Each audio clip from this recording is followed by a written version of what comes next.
and I appreciate y'all coming out tonight. Got a program on an issue of great complexity, great controversy that involves the Georgia Pacific paper mill, really a pipeline, St. Johns River, more than a decade long ongoing controversy. We wanted to kind of give you some information. You're not gonna hear a lot of villainizing anybody tonight. We're going to tell you what we think and why we think it.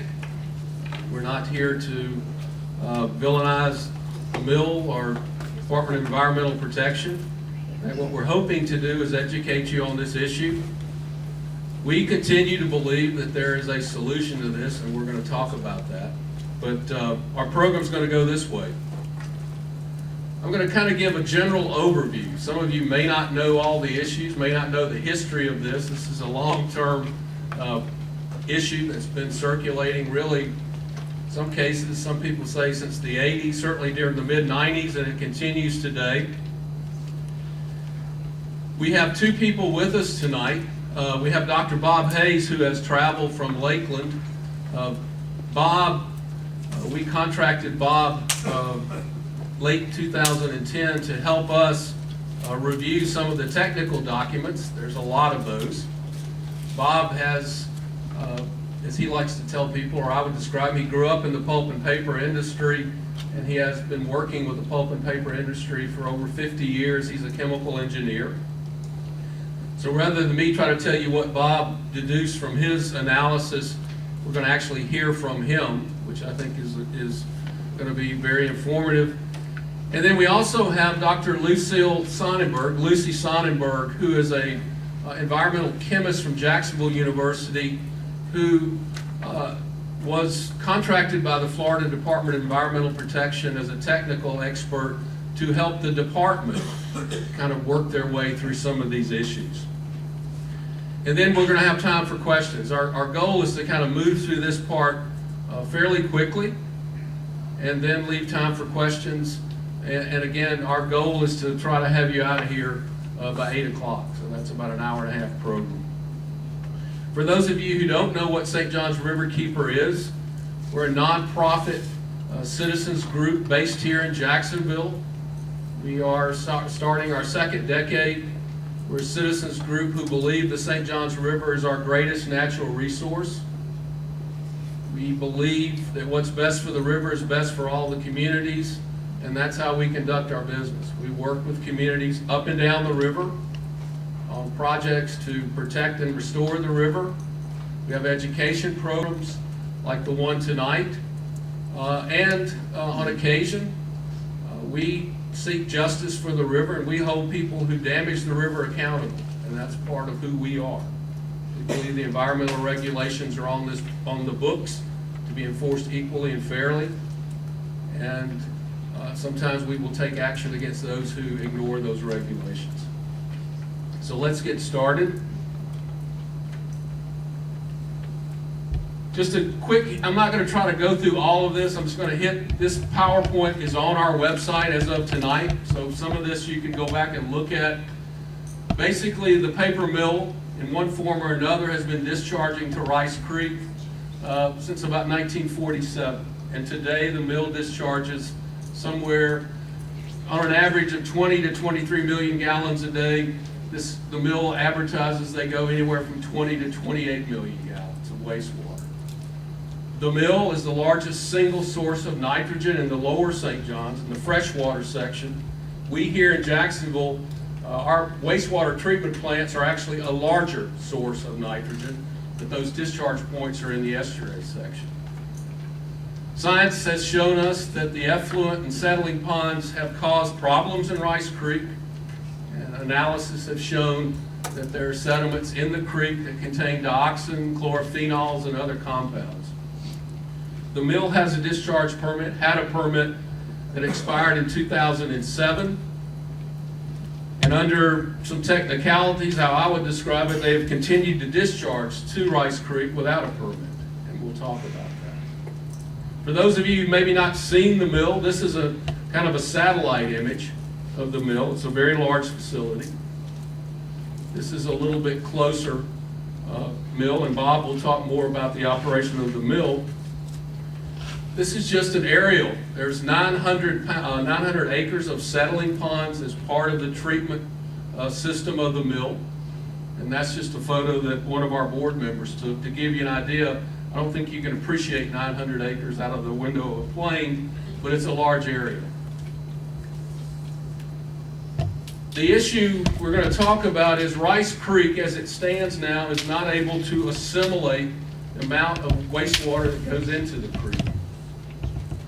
And so one of the solutions that has been talked about for years is a pipeline that will move the discharge point from Rice Creek into the St. Johns River.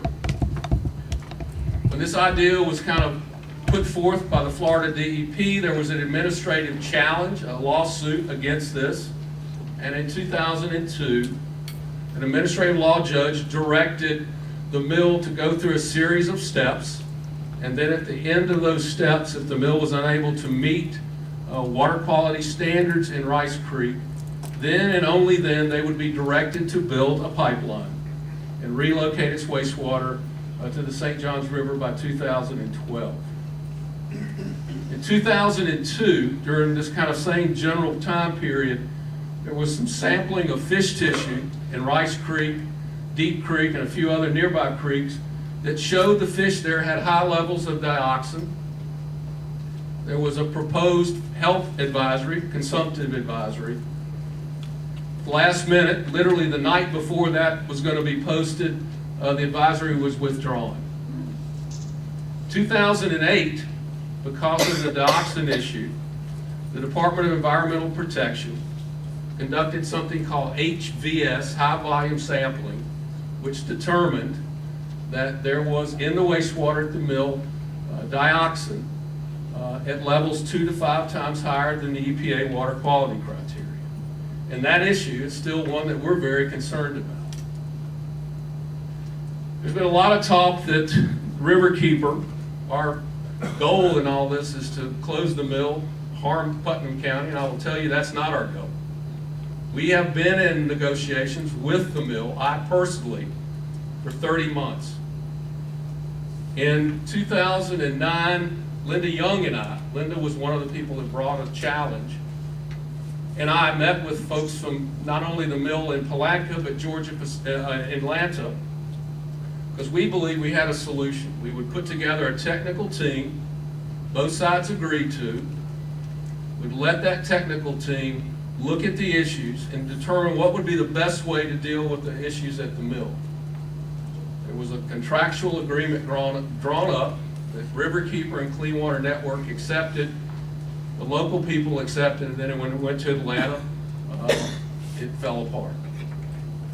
2009, kind of as a direct offshoot of those discussions, the mill hired a consulting company called Brown and Caldwell to look at alternatives. You know, are there alternatives other than the pipeline available to the mill?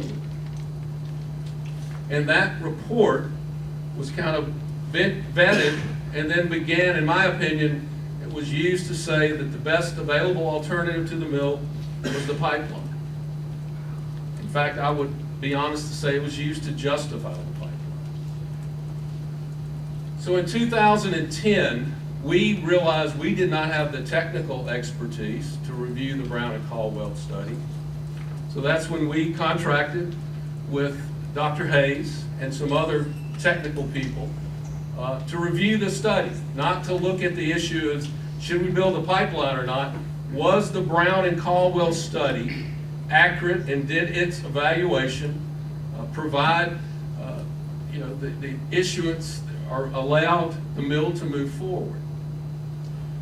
I'm not going to try to tell you what Dr. Hayes found because I think you'd be better served to hear it from him. So Bob, I will leave that to you. Also during that same time period, that's when Dr. Sonnenberg was contracted by the the Florida Department of Environmental Protection to help that department review the same study that Bob was studying. Although they were not aware of that and they were not in any way working together, Lucy was working as a contractor to the DEP. So from our viewpoint, here's the current status. I think that's what a lot of us really want to know. I say this all the time. The mill has done a great deal in improving its wastewater stream.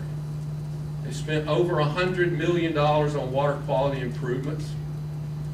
Their nitrogen is much less than it ever was. It's probably one of the best nitrogen waste streams in the lower St. Johns River. But they're still not meeting something called water quality standards for three constituents: chronic toxicity, conductivity, and color. And that's what a lot of this is about, those constituents. DEP is moving toward issuing a draft discharge permit. As I mentioned, the mill is currently without a permit and continuing to operate kind of under the administrative order. Our belief is, and others, that the real questions remain about what's the source of these problems and what's the best way to deal with them. And I'm not suggesting, in our mind, diluting these constituents is a way to, quote, deal with them, but it is not a solution. It is simply moving the waste from one place to another into a body of water that can provide more dilution. Again, on two different tracks, both Dr. Sonnenberg and Dr. Hayes have kind of reached a general same conclusion, that a more thorough analysis of the wastewater system and the willingness to investigate alternatives needs to be conducted in a way to, identify feasible alternatives that will meet water quality standards, in our belief, save the mill money and allow this issue to move forward. I'll end with this. A lot of people think they know what our reasons for doing this. I will tell you what drives my organization, what drives me, is we are about what's best for the St. Johns River. So if somebody asked me tonight, what is it we want? We want the Florida Department of Environmental Protection, the U.S. EPA, to protect the health of the river. That's what the law requires, and that's what we want. We have no interest in closing the mill. We continue to try to work with the mill to find a solution that will address the water quality problems, provide a more cost-effective solution for the mill, and allow the mill to operate in a legal and cost-effective way. However, let me be clear, we're not going to support a pipeline that dilutes pollution and discharges it into the St. Johns River, because again, that is not a solution. It's simply a transference of one substance from one point to another. We always hear this old-time statement, dilution is the solution to pollution. We don't believe that. We believe there are technical advances and technical solutions to the mill. I'll end with this. We believe that there are cost-effective alternatives available to the mill. We're all willing to sit down and find them, that will address the problems at the source, will save the mill money and allow them to address some of the problems that are associated with the ponds, and move on with it.